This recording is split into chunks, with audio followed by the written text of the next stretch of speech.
Information is available everywhere, on television and magazines and newspapers, online, through social media, through cell phones and tablets. Your challenge: cull through the bad to find the good. That is the purpose of this course.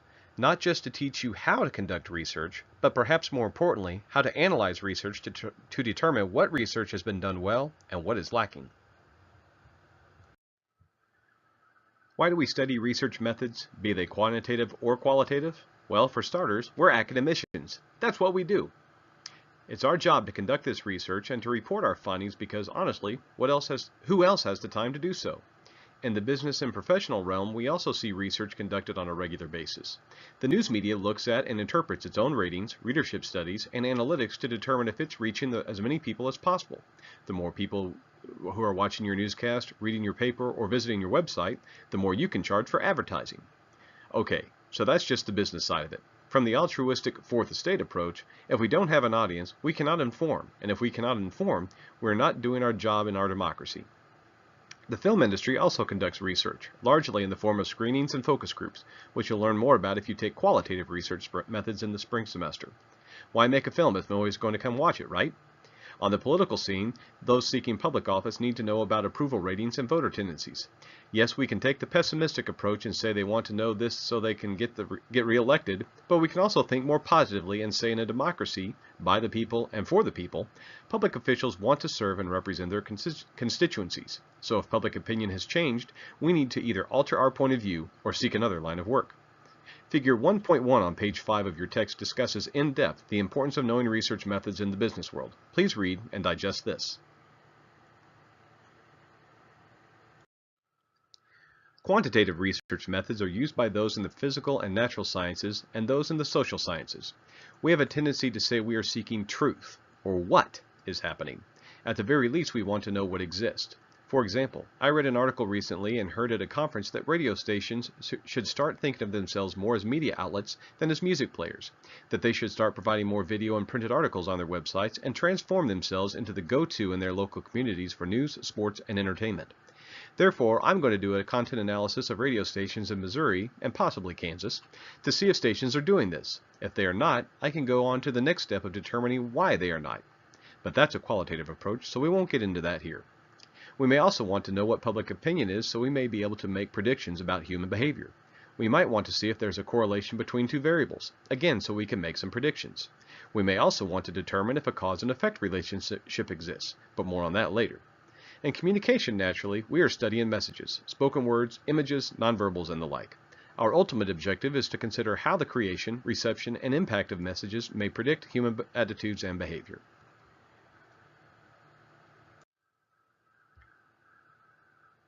We have two simple tasks as researchers: to come up with claims and then to either support or refute those claims. Now don't take that to mean we are out to prove ourselves right. We are not lawyers, we are researchers. We are going to have hunches, questions, or predictions.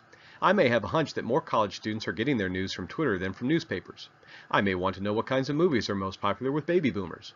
I may think I can predict how Hispanic women voters will vote for a particular candidate. My research is then to find out if I am correct or what the truth seems to be, but I am most definitely not trying to prove myself correct. That leads to biased research design and, sadly, unethical data interpretation. You've heard the phrase, you can make statistics say whatever you want, right? Well, that is for lay people. That is not for ethical, responsible researchers. Let me put it another way. Quite often, young researchers will come up with a hypothesis. They'll conduct their study and find that their educated guess was incorrect, and they will be disappointed because they think their research has failed. This is not the case. As long as the premise is new, the literature review is thorough, and the methodology is designed and executed well, this researcher has still answered a question. This hypothesis was incorrect, so now we can try another one. The research in itself was a success. Here we see two ways of knowing: everyday ways and research ways. You'll notice with the everyday ways that this may be very different for each of us. I am a 47-year-old white male from the United States. I have a wife and 3 children. I have a PhD. I am a Christian. My worldview may be very different from your worldview. So what I know as reality may be very different from your reality. That is where research comes in. Two key things to remember with research is it is disciplined and it is planned. We have to come up with what and how we want to study something and with whom, and then we must stick rigidly to that plan or our results are not going to be reliable. This will become your mantra as you get into research. Now, I will say we don't always use theories in research, particularly when our research is just to determine what research has been conducted about a given topic, but most of the time, we will look at theories. Note the characteristics of research. Naturally, it is going to be based on curiosity, a topic you find interesting, something that has been troubling you, or a phenomenon you want to understand more. Again, we follow a system and a procedure in conducting our research so we can be sure it is accurate and unbiased.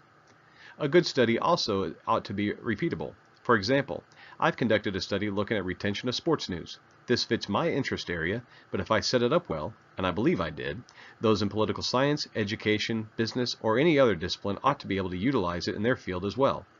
We also want to look at our research with a critical eye. No study is perfect because we simply cannot cover everything. So we note where the research is lacking, so we set up a cycle that allows other researchers to pick up where we left off, perhaps by conducting a qualitative study to figure out the why that accompanies the what we learned in our quantitative study. Remember I said one characteristic of research using the scientific method is that it's systematic. Look at pages 14 through 16 in your text. I'd recommend stopping the video right here. The text does an excellent job of detailing each of the phases in your research. Now we get into chapter 2 of your text, asking questions about communication. There are lots of groups and divisions within those groups that focus on specific areas of research. And at this point, I think it's important to share something with you, and I cannot stress this enough. Find your area of research and own it. When I first began teaching, my whole professional career had been in athletics. I was a sports reporter for 4 years while in college. I was in sports PR for 15 years. I'd worked in sports radio as a color analyst. When I became an academician, I thought I needed to simply become more highbrow. I felt like it may be time to step away from the, quote, kid stuff and do something that really mattered. You know what I found? I was not the least bit interested in much of the other stuff I looked at. I really enjoy sports. And you know something? That's okay. It's a multi-billion-dollar industry that encompasses health, families, media, politics, business, a whole gambit of topics. So don't ever think your interest area is stupid or juvenile. I guarantee that there is an audience for it, as the list of interest areas on page 29 of your text demonstrates. Let me make note here of the difference in basic versus applied research. In basic research, we just want to know something or to develop a theory. We're just trying to learn. Applied research, which is what I prefer, takes the next step to make a change. For example, I did a content analysis of college athletic websites to determine if they were using social media, and if so, which tools and how much emphasis they seemed to place on the social media. I actually did a mixed method because I also conducted interviews to ask how they were using their social media. My thought from all my research was that social media in a PR setting should be used to interact with audiences so we can learn from them and determine how the audience feels about us. If I learned college sports PR professionals were using social media in this fashion, great. If not, they were not getting the full benefits of the tools, and the idea was to use this information to encourage a change in tactics.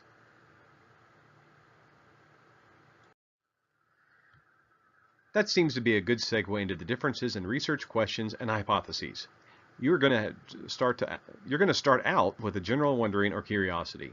This is going to be your thesis, your driving question that motivated your study. You will introduce why you became interested in the topic, show some research that demonstrates why this is a topic of interest, and then you pose what you are planning to discover.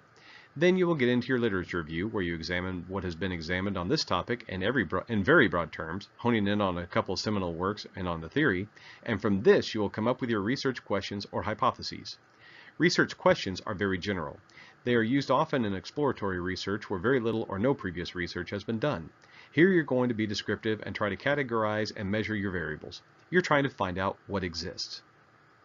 Hypotheses, on the other hand, are used when you have a good educated guess based on the literature as well as your own experience. With a hypothesis, you are attempting to prove or disprove a relationship between at least two variables. Your research, then, is to test the hypotheses. Now note I said that you're developing an educated guess based on the literature and your experience. Primarily, this should be on your literature. Your experience just drove you into this topic.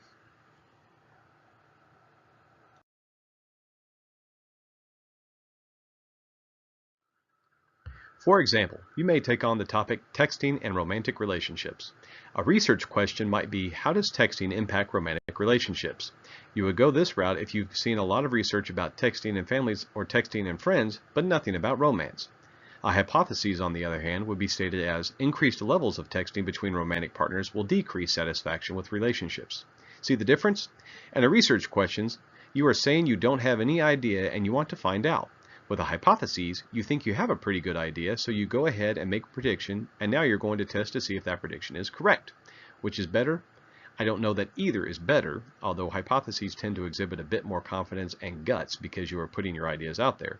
But if you don't have the research to help you form an educated guess, then you're only using your own experience. And remember, my reality may be different from yours. So in this case, it's better to go with the research questions. When we conduct research, we are looking at variables, which are concepts that can have two or more values or levels. A variable can be year in school, gender, age, or level of interest.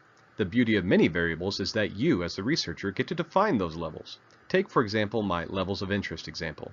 How do you measure level of interest in newspapers? Well, as a researcher, you can define high as someone who reads 4 or more times a week, moderate as someone who reads 2 or 3 times a week, and low as someone who reads less than twice a week. You'll have two kinds of variables, independent and dependent. Independent or predictive variables influence the change in the dependent or criterion or outcome variable. For example, in the hypotheses, increased television watching causes a decrease in imagination, television watching is the independent variable because it is predicted that how much TV we watch will influence our level of imagination.